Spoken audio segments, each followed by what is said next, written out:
Leer, escuchar, ver, compartir, dialogar, debatir, construir. Todas y cada una de estas acciones depende de muchos, tantos factores.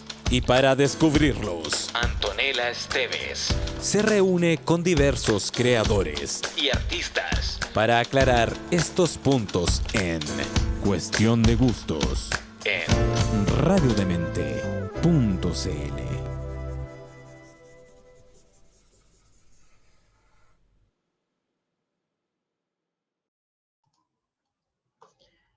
Los relatos son la memoria del pueblo y la falta de ellos trae aparejado el olvido. Las historias nos permiten saber quiénes hemos sido antes de ser lo que ahora somos, cómo se ha fraguado nuestra existencia y cuál es nuestra identidad. Por eso, los cuentos tienen que seguir acompañándonos en el camino siempre, porque pueden ser un faro que nos recuerde quiénes somos. Pensemos, por ejemplo, en los millones de migrantes que deben abandonar su tierra natal. La discriminación y la necesidad de adaptarse a una nueva cultura suele traer un olvido, forzado o no, de las raíces, incluso el rechazo a la vida anterior.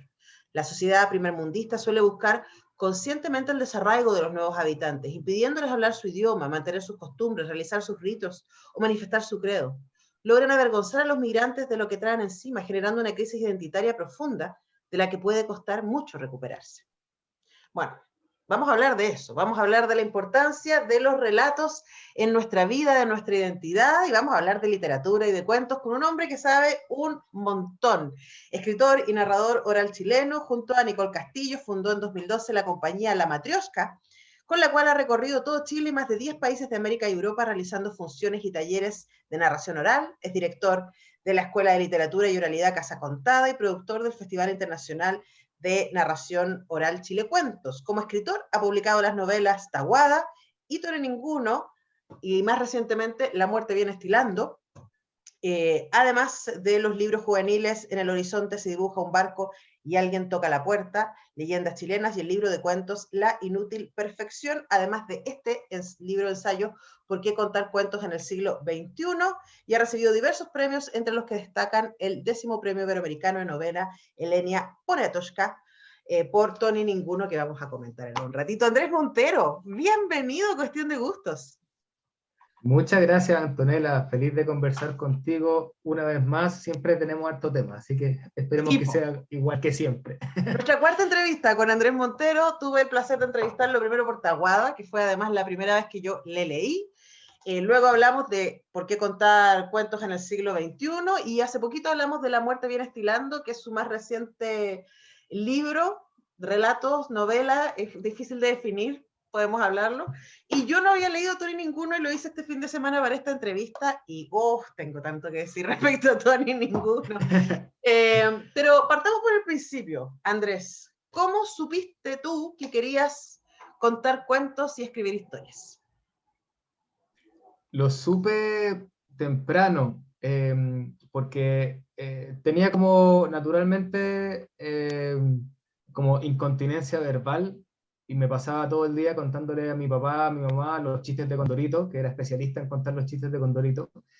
Y después me puse a mentir, básicamente, a inventar cosas que me habían pasado como para que cuando, especialmente mi papá llegaba del trabajo, yo tuviera algo interesante que contarle del día. Y bueno, inventaba, o sea, decía mentiras. Yo pensaba que él me creía, que eran historias, que no, que había venido un ladrón y yo lo salí persiguiendo, que cosas así. Entonces un día mi papá me dijo, oiga, peladito, vengo un poco cansado, esto mejor, ¿por qué no lo escribe? Claro, venía cansado y yo ahí molestándolo con... Además que los niños hablan mucho y a veces no se les siguen bien la idea, entonces, bueno, cansado. Y yo dije, ya, pues entonces escribí la historia. ¿Y qué tenías? Y ahí tenía 8 años de haber sido lo primero que escribí. Un relato así con inicio, desarrollo, final, que una página, pero ahí está. Y ese relato mi hermano, que somos 6 y los 3 menores somos muy de la misma edad, y entonces nos pusimos los 3 a escribir historias y cuando íbamos a la oficina de mi papá imprimíamos los cuentos y hacíamos una revista corcheteada y la vendíamos los tíos a Lucas. Entonces éramos ganábamos nuestras monedas con arte, ¿sí? Desde chiquitito. y, Bueno, y resultó que como alguno de esos cuentos, no sé bien cuál, ganó el concurso del colegio de cuentos. Entonces, bueno, yo después supe que nadie más había participado, pero igual estaba contento porque había ganado. Y entonces yo quería ser futbolista, pero en algún momento me di cuenta que no era como, para ser futbolista en verdad hay que ser como que así, el mejor. Yo no era ni siquiera el mejor del curso, pero había descubierto que tenía una beta donde lo hacía bien, me daban pelota, que era con la historia, y me fui yendo por allá. Ya como a los 10 o 12 años yo ya decía que quería ser escritor. Y bueno, hasta el día de hoy quiero ser escritor. Cuando sea grande, todavía digo que quiero ser escritor. Y la narración oral vino después, es como otro tema. Yo, o sea, claro, uno parte como oralmente contando historias, yo después la escribí, yo me sentía solo escritor literario, y bueno, después aparecieron los cuentos en el camino también. ¿Cómo se aprende a contar cuentos? Es difícil decirlo porque en principio, lo hemos hablado, todos contamos cuentos todo el día, contamos historias, anécdotas, chascarrillos, cosas que nos pasaron, y en general tenemos una estructura. De hecho, escuchaba la otra vez a Pep Bruno, que es un narrador español, hizo un taller en Casa Contada, y él decía, mire, pero si desde que nacemos, lo primero que hace un adulto que se para frente a un niño es hacerle el juego de, acá no está, se tapa los ojos, acá sí está. Y decía, eso es un cuento, porque hay un equilibrio, se tapa los ojos, pasó algo, ya no está, hay un conflicto, y después esto vuelve y retomamos con nuestro mundo ya con un nuevo orden, porque lo que no estaba ahora está. Y ahí ya hay un cuento. Entonces, ¿cómo aprendemos a contar cuentos? Es que lo hacemos siempre. Ahora, ¿cómo se hace para pararse arriba de un escenario y contarle a 80 personas? Eso sí requiere técnica y se puede aprender. Nosotros en Casa Contada, Nicole y yo damos talleres para aprender a contar cuentos, y básicamente tiene que ver con ver la historia, aprender a ver la historia. Una cosa es que, por ejemplo, si tú me cuentas lo que hiciste hoy día en la mañana, seguramente, bueno, lo tienes como que ya lo viste, ya lo viviste. O me cuentas un recuerdo interesante de tu vida, algo que ocurrió cuando, qué sé yo, era adolescente y una vez fuiste a un concierto. Eso lo tienes como un recuerdo. Entonces la clave es tratar de pasar el cuento al lugar de los recuerdos. Para eso uno tiene que ver el cuento. O sea, un cuento, imagino, Caperucita Roja, por decir cualquier cosa. Entonces uno tiene que ver el cuento, contárselo uno mismo, y cuando ya lo tiene como una película, se aloja en el lugar del cerebro donde están los recuerdos. Entonces cuando uno cuenta un cuento, en realidad debería intentar de contar un recuerdo, verlo, porque si yo lo veo, te puedo traspasar, yo me imagino que es como un Bluetooth, o sea, yo tengo acá mi película y te la estoy tratando de traspasar, y obviamente lo maravilloso es que tú la vas a ver con tu ideología, con tu forma. Si yo digo princesa, tú eras una princesa muy distinta a lo mejor a la que estoy imaginando yo. Si digo casa, si digo... Y, entonces, bueno, esa es como la base. Ahora, esto se trabaja en varios meses y finalmente en estos talleres hay una primera función final donde uno pone en práctica eso. Pero son periodos, o sea, yo para sacar un cuento nuevo y atreverme a contarlo, puedo estar perfectamente un año pensándolo hasta que me atrevo a contarlo en público. Y después, claro, va creciendo y uno tiene cuentos regalones que yo ya he contado, no sé. Hay al menos uno que he contado, la hora he sacado un cálculo así apresurado, pero por lo menos 1000 veces. Y cada vez es distinto, porque no es memoria. Como cuando uno cuenta un recuerdo, nunca lo cuenta igual, porque no hay un texto, ¿verdad? Así que esas son como algunas de las formas. Ahora, una cosa en que tú y yo siempre nos entretenemos conversando es cómo, y que a mí es lo que probablemente más me fascina de tus libros, es cómo somos seres construidos de relatos. Y que estos cuentos que nos cuentan y estos cuentos que nos contamos nos definen y definen quiénes pensamos que somos, definen cómo nos movemos en el mundo, definen cómo vemos el mundo, cómo entendemos a los otros. Y nuestras posibilidades. Entonces, también me parece muy fascinante lo radicalmente fundamental que son los relatos para los seres humanos. Sí, ahí leías tú un pequeño extracto del libro de Por qué contar cuentos en el siglo XXI. Y claro, que a veces no nos damos cuenta, porque claro, como que los cuentos andan por ahí y no fueran algo como importante, los relatos. Pero cuando uno alcanza como, por ejemplo, otro lugar, que es el caso de los migrantes, se dan cuenta de lo importante que son sus raíces y que esas raíces vienen con los relatos. Y entonces a través de los relatos pueden recordar quiénes son, finalmente. Porque aparte hay muchas cosas involucradas, la lengua, las formas, los modos de hablar, y eso te hace recordar, en el fondo, de dónde vienes, quién eres. Y por eso es tan impresionante cuando a gente que está migrando, que llega a otro país, por ejemplo, le obligan a cambiar de lengua, como una de las anécdotas que sale ahí en el libro, que a unos niños mexicanos no les permitían hablar español. Y lo recordaban cuando fue una narradora a contarle en español. Entonces ahí estaban todos felices, porque ella preguntaba, ¿quién es mexicano? Y todo, no, nadie decía nada. Y después con todos los cuentos mexicanos, y cuando terminó dijo, bueno, ¿quién es mexicano? Y todos los niños, yo! Entonces, como tan gráfico, como Claro. los relatos nos componen y nos dicen, nos recuerdan quiénes somos, que de alguna forma es llamativo que no tengan un lugar como más importante, que igual yo creo que lo tienen, pero como Lo que que pasa es que no esté nos un damos poco más cuenta. Yo siento que claro, hay algo ahí. Bueno, vamos a volver sobre eso, Andrés Montero. Estamos haciendo cuestión de gustos con Andrés Montero, pero es momento de que vamos a escuchar una canción. ¿Qué vamos a escuchar? Bueno, yo pensé en una canción que me encanta, que se llama Latinoamérica, de Calle 13, que la escucho y nunca me aburro, así que esa vamos a escuchar. Hermosa canción para hacer cuestión de gustos con Andrés Montero.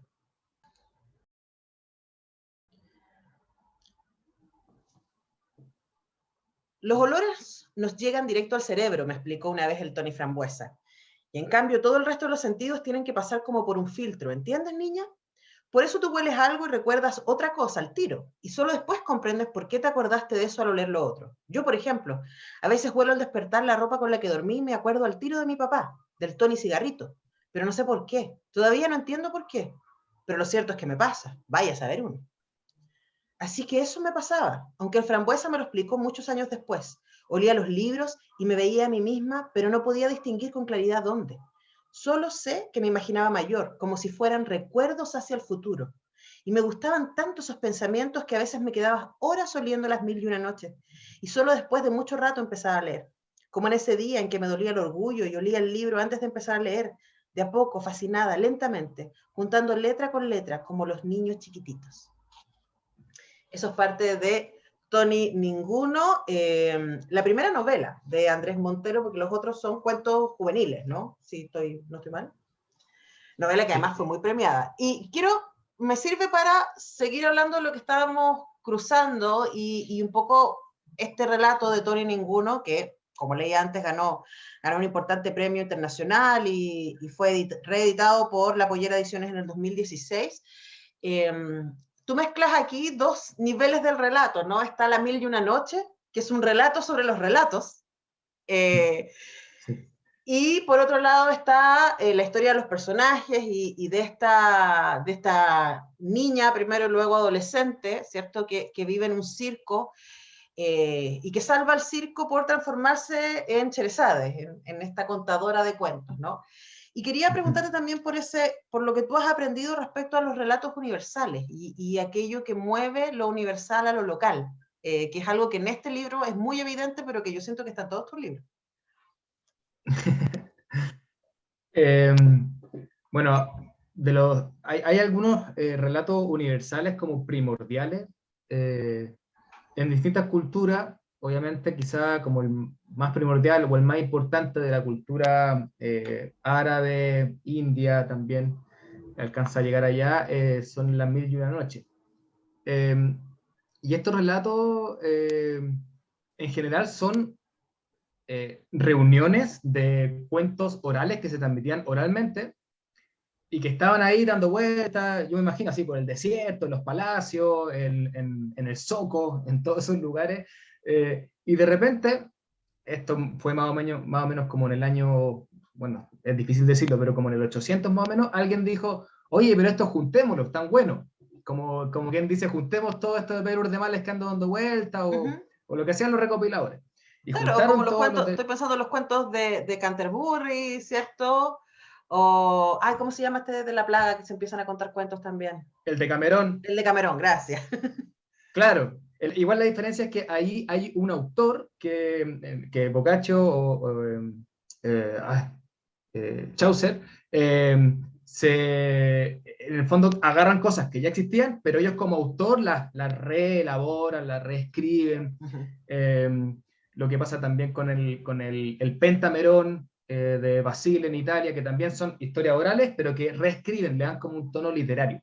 En el caso de La Mil y una Noche, tal vez también está ese como toque literario, pero no lo sabemos porque son anónimos. O sea, son historias orales que al menos se hacen pasar por orales y están ahí escritas, y entonces alguien toma una de estas historias orales y la pone como marco narrativo. A mí me parece los marcos narrativos me parecen que son ya así lo máximo.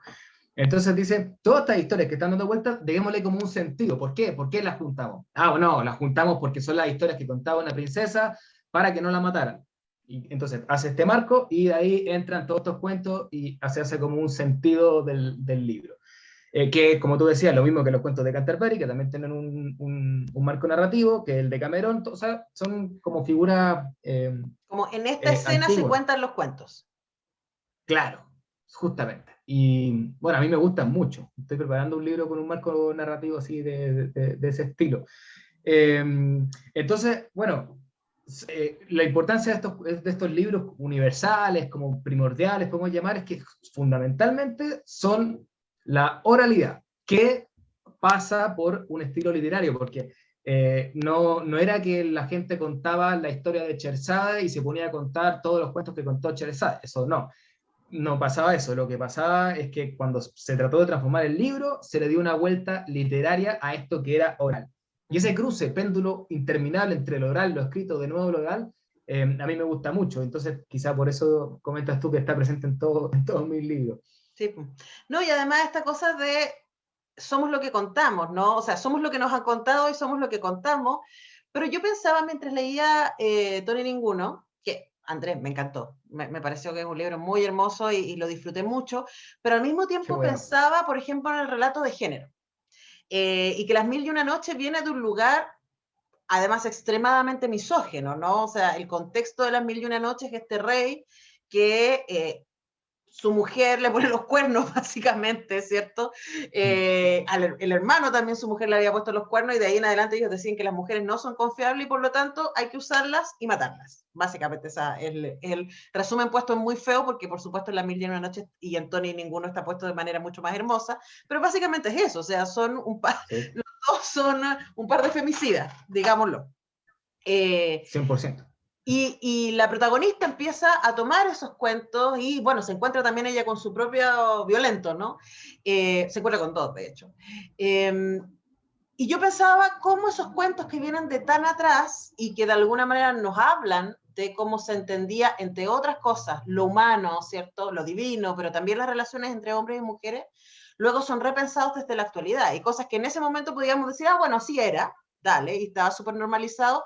Hoy día los movimientos sociales y culturales hacen que los pongamos en cuestión. Y pensaba en esa tensión, ¿no? En no olvidar quién hemos sido, pero al mismo tiempo decir, bueno, pero eso que hemos sido hoy día nos parece cuestionable. ¿Qué hacemos ahí? Totalmente. Pero respecto a la oralidad, a los cuentos populares,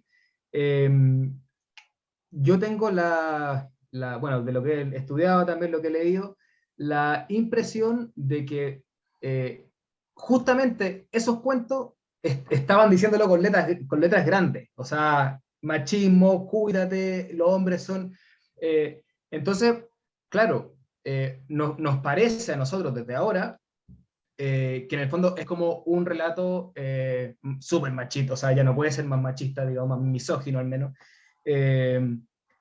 Pero si uno le da otra vuelta, las que contaban los cuentos eran las mujeres, básicamente. O sea, el relato en sí mismo no es misógeno, diríamos, en el caso de La Mil y una Noche, sino el mundo del que habla. El mundo del que habla, justamente. Entonces, a eso voy como para hacer la distinción, que en el fondo justo está hablando de lo misógino que es el mundo, y en el fondo es una denuncia.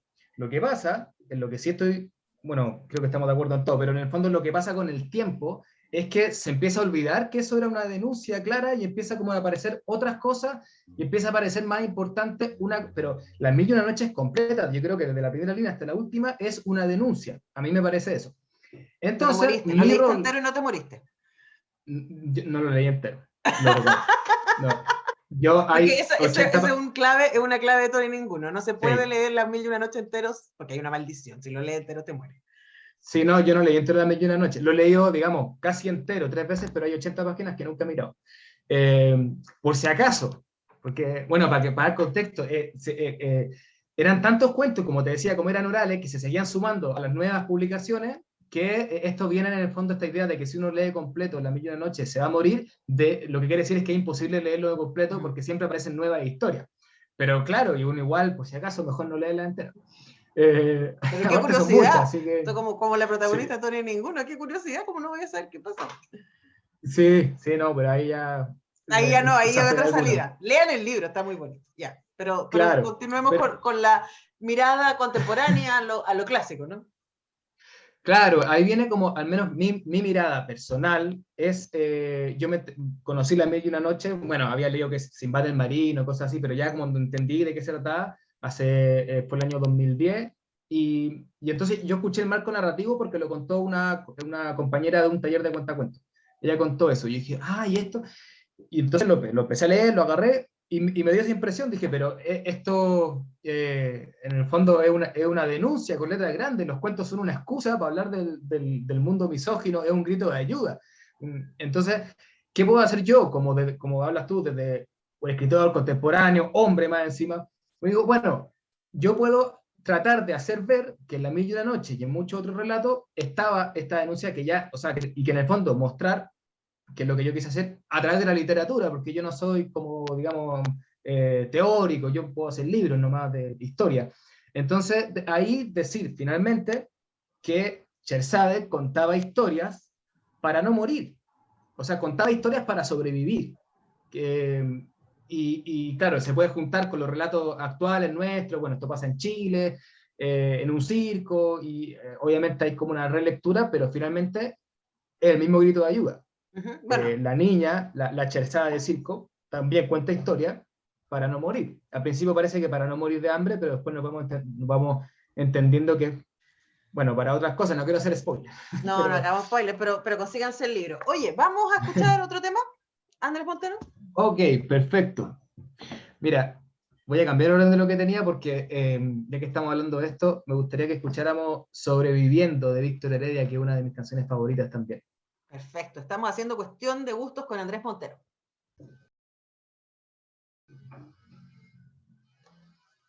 Las historias viajan. Tal vez no hay nada en el mundo tan viajero como las historias, o al menos como las buenas historias. Se pasean por años, siglos y hasta por varios milenios yendo de voz en voz, de tierra en tierra, de fuego en fuego, cruzan los océanos y los desiertos y las montañas y se acomodan y se acurrucan en la voz de los que ahora las harán suyas.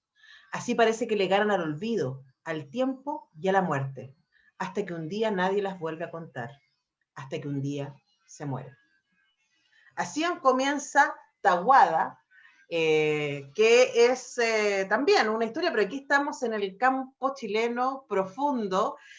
Además, es una historia que fue llevada al teatro el año pasado en una muy, muy interesante puesta en escena Zoom, además, en donde se mezcló la actuación, además de Claudia Girolamo y la Paula Zúñiga, así que dos de probablemente las actrices más reconocidas de nuestro país, con el canto de la poeta, que cruza toda la historia de Tahuada. Hablemos de cómo llegaste a este libro y a esta historia. También oralmente, como todo. Es interesante esta entrevista porque yo me voy dando cuenta de muchas cosas que, bueno, oralmente, primero fue mi papá, me contó la historia que se la contaba a su papá, de el mulato Tahuada y don Javier de la Rosa, que se habían enfrentado en un duelo, en un contrapunto, en un duelo de paya, durante 4 días con sus noches. Y yo era chico, pero me quedó dando vuelta la historia, después la seguí y me llamaba la atención que si bien a cierta gente uno le preguntaba y había escuchado hablar del mulato Tahuada, no era así como tan fundamental, no era que todo el mundo la conocía. Yo preguntaba en el colegio, los profesores dijeron, no, quizá alguno la haya escuchado nombrar, y yo tenía la sensación, digo, de chico, ¿sí? No sé, 16, 17, que era como que había como una clave para entender Chile. O sea, como que si eso es lo más antiguo que hay, en términos de historia, de mito chileno, como hablábamos antes de estos relatos primordiales, La Mil y una Noche, es como una clave para entender la cultura árabe, lo que es el Panchatantra para entender la cultura india, qué sé yo. Entonces, bueno, nuestro Popol Vuh era el mulato Tahuá con Javier de la Rosa, o sea, ahí estaba, me parecía a mí. Entonces yo le fui dando vueltas, me metí, primero no pensando hacer una historia, sino que aprendí a los payadores, traté de aprender a hacer décimas,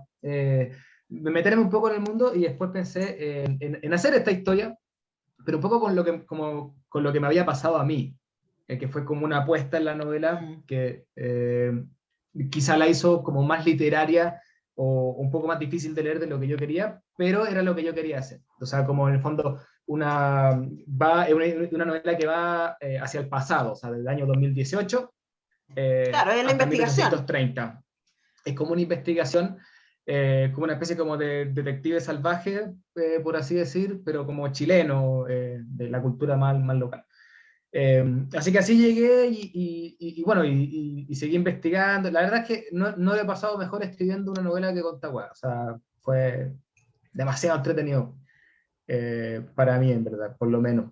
Pero ahí efectivamente hay un montón de claves respecto a el mestizaje chileno, o sea, como lo que somos en términos de ADN y de dónde venimos, y también respecto a las tensiones entre el poder, ¿cierto? Porque, claro, está la idea de este señor terrateniente, poderoso, que se enfrenta a este mestizo, ¿cierto? Y cada uno va peleando con su relato. Pero también esa es la construcción de Chile, la construcción que nos ha llevado a este momento constituyente, por ejemplo, o sea, esa tensión entre los poderosos que han tratado de definir hegemónicamente quiénes son el resto, y el resto en resistencia, nosotros, el resto que es gracioso porque Aguantando. somos el 98% de la población, el resto resistiendo diciendo, no, señor, o sea, para mí octubre de 2019 es eso, es nosotros saliendo a la calle diciendo, no soy eso que usted dice que yo soy.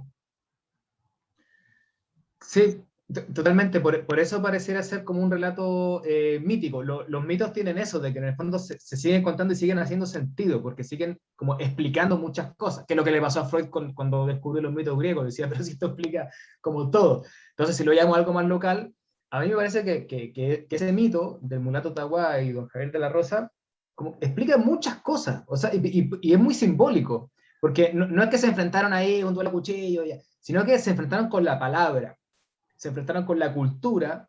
La arma más importante del mulato Tahuá era su ingenio, y el arma más importante del don Javier de la Rosa era su cultura, o digamos lo que él sabía, porque había estado en Europa, venía llegando a Europa. Entonces, bueno, y sobre todo como su posición, ¿no? Como su posición, porque él era el dueño ahí, pero claro, cuando ya están ahí, están igualados en ese duelo, podía ganar cualquiera. Y finalmente, según algunos de los relatos, porque como tú que leíste el libro, sabes, hay como varias formas de entender y varias como corrientes dentro de la historia del mulato Tahuá y don Javier de la Rosa, don Javier gana con trampa, según algunos. O sea, gana, pero ocupando la posición que no le correspondía ocupar en ese duelo porque estaba igualado. Y él ocupa cultura y le pregunta, ¿cuántos dominos vobiscum dice el cura en el altar? Y el mulato Tahuá no puede saber eso porque no ha ido a misa, porque no ha estado en Europa, no ha estado en las catedrales, no ha escuchado misa en latín, no puede saberlo. Se la arregla con ingenio, pero finalmente se desespera, dice algo fuera de lugar y pierde. Entonces, ni siquiera creo que hay como que entrar como a explicar nada, me parece que son como cosas súper claras. Uno ocupando la posición hasta desesperar al otro, el otro se desespera hasta el punto de que se suicida con su propio arte, o sea, con el guitarrón. Y en la novela yo trato de darle una vuelta a esto de cómo, en el fondo, todos somos Tahuada, y don Javier es que serán 10 familias Sí, po. en Chile. Y estábamos todos peleando, y bueno, y el mulato Tahuá siento yo como un símbolo, así como que está ahí haciendo el aguante, como diciendo, no se rindan, no se rindan. Y es interesante porque de nuevo nos encontramos en las historias, ¿no? Y probablemente una cosa muy hermosa que sucede es que cuando uno lee Tahuada, aunque como me pasó a mí, aunque no esté vinculada de manera directa con el campo chileno, con el canto a los poetas, con esa tradición tan rica, hay algo de uno que le hace sentido inmediatamente, como que es como volver a casa. Bueno, claro, en el fondo todos en Chile, bueno, en todas partes, pero pensemos en Chile, finalmente venimos del campo, venimos de ahí, lo que pasa es que a lo mejor no nos tocó a nosotros ni a nuestros papás, y a lo mejor tampoco los abuelos, pero ya el bisabuelo seguro que tiene que haber vivido en el campo, entonces esas cosas igual nos llegan, y yo siento que las echamos de menos.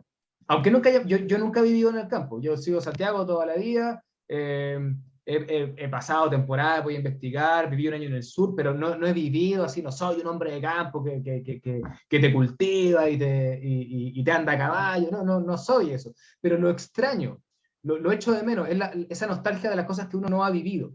Eh, y en esa nostalgia yo creo que está sobre todo el tiempo de la palabra, el tiempo donde la palabra tenía más importancia. Ahí en Tahuada dice que llegaba, era el tiempo donde los oídos tenían más importancia que la vista, la audición, el sentido, porque claro, se iba la luz a las 6 y tocaba escuchar. Ese era como el sentido más importante. Eh, entonces, sobre todo pensando como en los ritos, en todo lo que hemos perdido, pareciera que en esa época había mil cosas malas también, o sea, yo no soy un nostálgico, no es por eso, pero había cosas que perdimos y que creo que lamentamos haber perdido, aun incluso sin saberlo, e incluso sin saberlo la estamos recuperando. Por ejemplo, hablando también como un poco de la perspectiva de género que estamos hablando antes, como perdimos los ritos, porque bueno, ya casi nadie es creyente, digamos, en un Dios, o al menos no un Dios tan formal como el que tenían a lo mejor la generación de nuestros papás o nuestros abuelos, nos quedamos sin ritos. Cuando alguien se muere, aunque nadie sea católico, lo entierran en un cementerio católico porque un poco no sabemos qué más hacer. Entonces hemos perdido los ritos, hemos perdido esa forma, porque ya lo que decían, porque antes, claro, estaba, no sé, cuando se moría un niño, por ejemplo, el velorio de un angelito, y era como la forma que teníamos. Claro, hay cuestiones de salud y todo, pero que ya no se hace, pero era como una forma donde todos nos sentíamos, hablo como si yo hubiera vivido ahí, como parte de algo comunitario, ritual. Y Y no como te eso se permite perdió, procesar ese dolor tan imposible. claro, porque había una forma y porque había, sobre todo porque había una comunidad, y había un tiempo que permitía la comunidad, el tejido social. Entonces, ¿qué pasa hoy día? Que esto lo hablamos un montón con Nicole, porque ella cuando va al 8M, primero lo espera un montón y después vuelve, pero con otra, ¿sí? Así, pero feliz. Y le pasa, creo que a todas las mujeres que participan. Me refiero como en concreto como a la marcha, ir en Santiago al menos a la Plaza Italia, estar ahí y bailar y gritar juntas. Y eso es que es un rito. Era el rito y yo al menos como hombre me siento súper feliz de que esté pasando y también como que lo echo de menos. Digo, ¿dónde puede estar también un rito donde, no digo como de los hombres, pero a lo mejor donde me da envidia, sana envidia, como que Bueno, tengan su rito, pero que se se han hayan tenido todos los ritos. encontrado. Sí, Oye, vamos, totalmente. pero es momento de ir a escuchar otro tema, Andrés Montero. Ya, vamos a escuchar La danza de las libélulas de Manuel García, pero en una versión que tiene con Mon Laferte, Es hermosa. que es maravillosa. Así que Ya, esa, por favor. vamos a escuchar eso.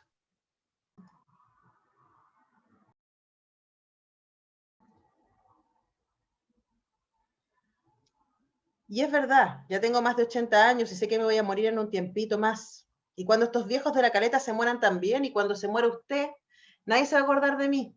Así como poco a poco a mí misma me va haciendo cada vez más difícil recordar la cara de Florencio y la de Rubén, y también la de padre Jerónimo, y hasta me olvido de cómo era mi pobre vecina Jimena, que en paz descanse, tan joven que partió. Pero a mí eso no me preocupa. No me preocupa que cuando yo muera a usted mismo le cueste recordar mi cara y mi voz. ¿Sabe por qué? Porque lo tuve a usted en mis brazos y porque aprendí a tejer con mi madre y porque me he tomado miles de agüitas mirando al mar. Eso nadie lo sabe y a nadie le importa, y por lo mismo está claro que nadie lo va a recordar, pero yo lo tengo acá adentro. Y cuando venga la muerte la podré mirar y preguntarles cuántos hijos tuvo ella, cuántas cucharadas de azúcar le puso a sus tecitos, cuántas veces vio una gaviota lanzarse en picada al mar y salir de vuelta hacia el cielo con un pescado. Y la muerte no me va a poder decir nada, porque la muerte es eso, la muerte. La muerte es la envidiosa de las que tuvimos una vida, y no sabe la envidia que le da cuando ve que otra gente va a despedirse del que se está llevando, cuando escucha a esa gente hablar y decir cosas bonitas del muerto. No sabe usted, Martín, toda la rabia que siente la muerte por cada lágrima que se derrama por un finado, porque nunca nadie va a derramar una lágrima por ella. Eso es de La muerte viene estilando, el más reciente libro de Andrés Montero. ¿Y qué te pasa cuando escuchas eso? Eh, bueno, comentábamos ahí fuera de cámara, de audio, que es curioso escucharse, o sea, escuchar algo que uno escribió en boca de otra persona. A mí me encanta, siempre me digo, ¡ay, qué bonito! Yo escribí eso, como que no me la creo. Lo que pasa también es por lo de la oralidad que me gusta tanto, como que siento que le suma tanto. De hecho, bueno, nada que ver, pero estoy pensando cómo hacer para hacer cuentos en 2D. O sea, leer un cuento que yo escribí, pero ponerle como algunos sonidos atrás. Algo estoy craneando como una cuestión creativa Como radioteatro. como radioteatro, pero cuento. O sea, sin personajes, digamos, una narración, pero bueno, ahí estoy dándole vuelta, porque me parece que crece tanto un texto cuando es leído o Mm. narrado. Bueno, eso me pasa. Y del tema mismo, lo que habla ese cuento, que aparte del último, eh, ¿sabéis qué me pasa? Yo trato de no hablar mucho como no sé cómo decirlo, de lo que me pasa a mí con mis libros, sería como muy autorreferente, pero este libro me tiene muy contento. Me tiene súper contento como la recepción, como lo logrado que está dentro de lo que yo quería hacer, y siento que el último cuento, que es desde donde sale ese extracto, que se llama Flor y Truco Forastero, fue como un buen cierre para el libro. Y Ujú. bueno, esa es una de de los últimos textos, entonces eso Ahora, pienso cuando lo escucho. es engañoso La muerte viene estilando porque, lo hablábamos cuando te entrevisté para el semáforo, porque es una colección de cuentos, pero también se puede leer como una novela. Entonces yo prefiero decir que es como una colección de relatos, porque efectivamente están conectados unos con otros, pero se podrían leer por separado de todas maneras, pero tienen en común eh, nuevamente el espacio de la reflexión por las raíces, ¿cierto? Por lo trascendente, por el tiempo que tú decías. Y aquí aparece algo que también está en Tahuada y que también está en Tony Ninguno, que es el guiño a lo fantástico. Entonces, está todo en un mundo muy natural y todo sucede en un mundo muy realista hasta que pasa algo. Y quería preguntarle también por ese ejercicio, ¿no? Por el adentrarse de lo fantástico y lo imposible, los saltos en el tiempo, por ejemplo, etcétera, que aparecen en tus libros, todo dentro de un contexto muy naturalista, diría. Claro, como criollista, me han dicho a Uh-huh. veces. Pero de repente aparece el elemento fantástico. A mí lo fantástico me encanta, creo que también, como sobre todo viene como desde ahí, como lector, así como de Cortázar, súper lector de cuentos fantásticos, de Poe. Y lo que me pasa con lo fantástico, con ese elemento, es que permite hablar de como, a ver, yo tengo un personaje. Entonces yo cuando hago talleres de escritura de cuentos, trabajamos así. Hay un personaje, ¿vale? Entonces uno tiene que crear lo mejor posible a su personaje para saber cómo reacciona. Eh, entonces, si mi personaje, eh, hay un cuento de Chekhov, el beso, que no es fantástico, pero hay un personaje al que por error le dan un beso. Y ese personaje que se hacía hacer reacciona de una forma, que es un cuento maravilloso todo esto, el beso de Chekhov. Y entonces hacemos el ejercicio. Si fuera otro, ¿cómo reaccionaría? No, pues si fuera distinto, reaccionaría distinto. Entonces, eh, pienso que en el fondo lo fantástico lleva como al extremo la reacción de un personaje. Y por lo tanto, habla mucho más de lo que somos realmente. Por ejemplo, en el ensayo sobre la ceguera, ¿cierto? Saramago pone que hay una peste de ceguera y todo el mundo se quedó ciego. Claro, no es algo que va a pasar, bueno, quién sabe en realidad, pero es algo como que está fuera de la lógica, que todo el mundo se quede ciego, eso al menos nunca lo hemos visto, pero da lo mismo por qué se provoca eso. Lo fantástico no se pregunta por las Uh-huh. causas, no le importa, lo que le importa son las consecuencias. Entonces, dice, ¿qué sería de la humanidad si pasara esto? Y entonces hace una novela que, aparte de entretenidísima, es como un tratado antropológico. Es Y terrible eso, igual, porque, pucha, que feo lo que pasa, ¿no? Que feo lo humano ahí. claro, bueno, y Saramago lo hizo mucho. También se pregunta, ¿qué pasaría si nadie más muere? ¿Verdad? ¿Qué pasaría si nadie vota? O si todo el mundo vota blanco. Y entonces como que lleva al extremo, a raíz de elementos fantásticos, al humano. A mí no me interesa hablar como de, no sé, dragones, porque a mí me gusta hablar de humanos donde le pasa algo, que es como empujar al personaje. A ver, ya, si es que llega a verte tu mamá, ¿cómo reaccionáis? Tu personaje. No, ya, pero pongámoslo un poco más. Si llega tu mamá y te dice que se murió tu papá, ya, un poco más. Si llega tu mamá, pero está a 2 centímetros del suelo, está como levitando. O sea, vamos como empujando. Entonces me parece que lo fantástico nos hace ver finalmente lo humano, mucho más a veces como que la realidad misma, y quizá por eso lo utilizo, esta forma. Bueno, y también porque me gusta, me parece que entretenida porque eh, yo, si bien tengo como mi ideología y trato de traspasar eso en los libros, yo lo que quiero es que el que lee se entretenga, lo pase bien. Y a mí como lector me fascinan los libros fantásticos, yo lo paso bien leyéndolos, entonces Además invito que a ese juego también. en tu caso es como tramposo, pero no porque tú hagas trampa, sino porque uno entra a un mundo súper criollista, si quieres naturalista, en el campo chileno, entonces no es un contexto donde uno espera que pasen cosas fantásticas.